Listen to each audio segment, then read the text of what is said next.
Les fidèles chrétiens catholiques de la paroisse Saint-Paul de la Cité ont célébré ce matin la fête de l'Ascension à travers prières, chants et danses. Le père Christian Kounankan, dans son homélie, a rappelé le sens de cette fête chrétienne qui a lieu le 40e jour à partir de Pâques et qui marque la dernière rencontre de Jésus avec ses disciples après sa résurrection et son élévation au ciel.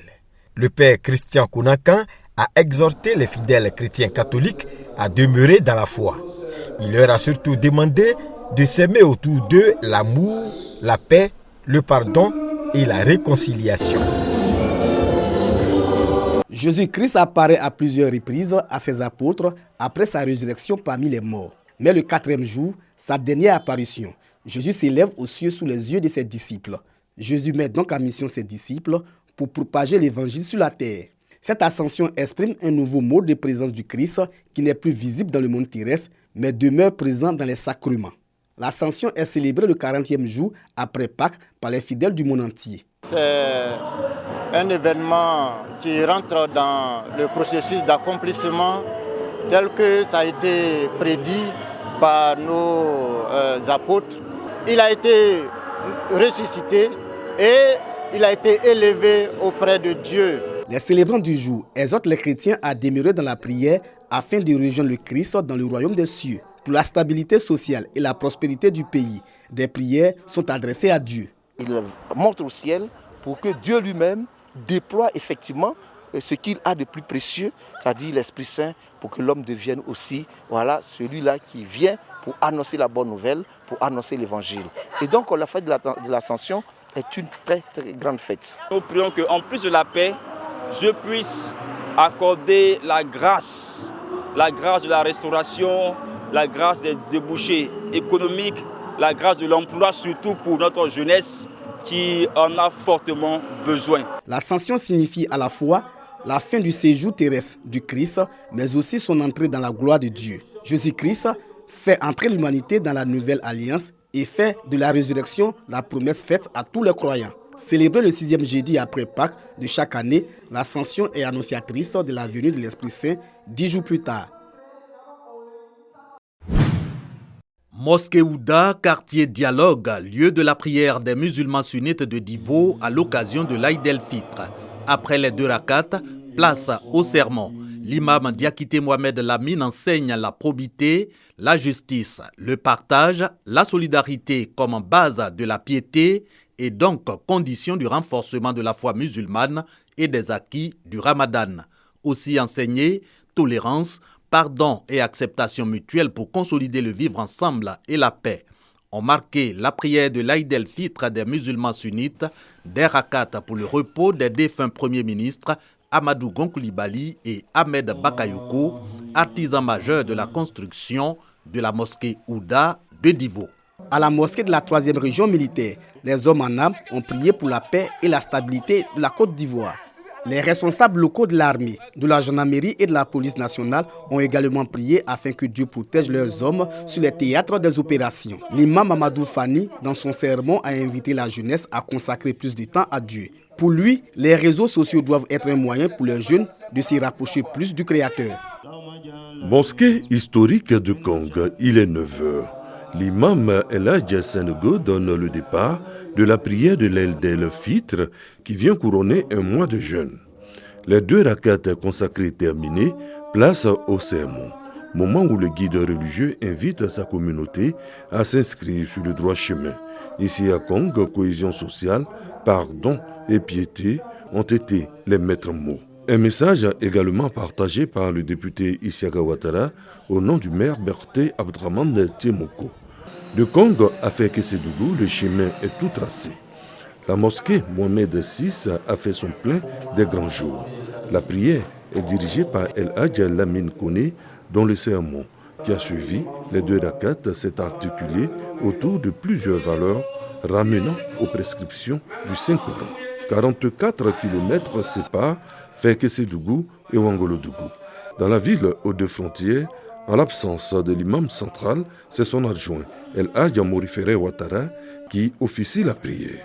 Côté sermon, cohésion sociale, vivre ensemble et civisme ont été prêchés. La prière a eu lieu en présence du préfet Sori Jean-Pierre, du maire Moussa Tounkara et du député Traoré Drissa. À la mosquée Lakacité Balmé, les fidèles musulmans sont venus nombreux prendre part à la prière de ce jour de Ramadan.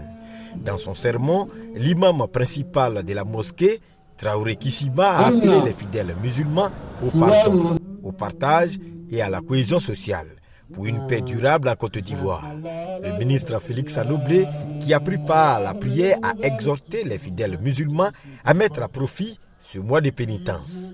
Prochaine fête musulmane, la Tabaski. La fondation B&B vient d'achever sa caravane de solidarité dans la ville d'Odiéné. Au cours de cette caravane, elle a distribué plus de 7 tonnes de riz et de sucre aux musulmans de la région du Kabadougou.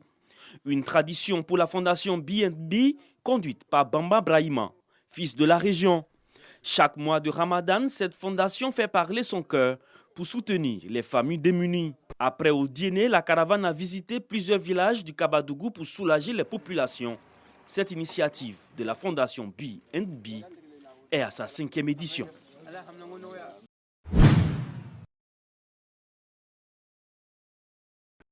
Ce sont 191 personnes, tout sourire, qui reçoivent du maire de Daloa, Stéphane Belli, une enveloppe contenant 50 000 francs CFA. C'est une aide apportée à ces personnes du 3e âge, vulnérables, grands malades et handicapés pour fêter dans la joie. Les musulmans le Ramadan ou l'Aïd el-Fitr et les chrétiens l'Ascension.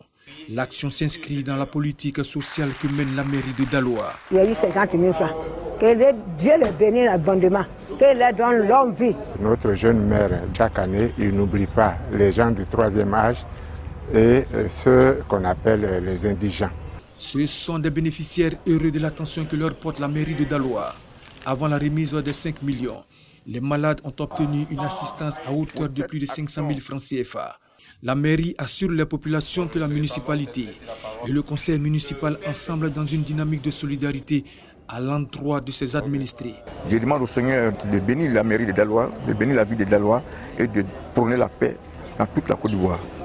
Nous avons décidé en tant que gestionnaire de cette collectivité de suivre les instructions du président de la République, son Excellence Alassane Ouattara, afin que la Côte d'Ivoire soit une Côte d'Ivoire solidaire. Pour les années à venir, la mairie de Daloa se propose de relever le taux de bénéficiaires à 500 personnes au nom de la solidarité et du partage des valeurs qui sont une tradition dans la cité des Antilopes.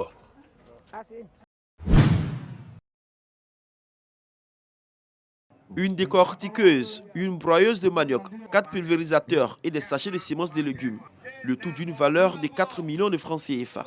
C'est le don du mouvement pour la revalorisation du commerce en Côte d'Ivoire, MRCCI, aux coopératives du village d'Apoasso, un village du département d'Abengourou. Ce don est une contribution de cette organisation pour l'amélioration des conditions de travail de ces hommes et de ces femmes. Ce don que le MRCCI et son président viennent de faire, ça ne sera pas la fin. Aussi longtemps que le MRCCI aura toujours des moyens, on le fera toujours pour d'autres régions. Les bénéficiaires de ce don ont exprimé leur reconnaissance au mouvement pour la revalorisation du commerce en Côte d'Ivoire, MRCCI.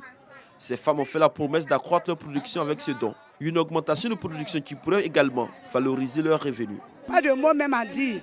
Tellement je suis contente parce que depuis ma naissance dans ce village jusqu'à aujourd'hui, on n'a jamais eu de don tel pareil. Donc vraiment, ça nous tient trop au cœur. Les coopératives du village d'Apoasso sont les premiers groupements à l'intérieur du pays à bénéficier de l'assistance du MRCCI. Le mouvement pour la revalorisation du commerce en Côte d'Ivoire a vu le jour en octobre 2019 et revendique aujourd'hui plus de 100 associations.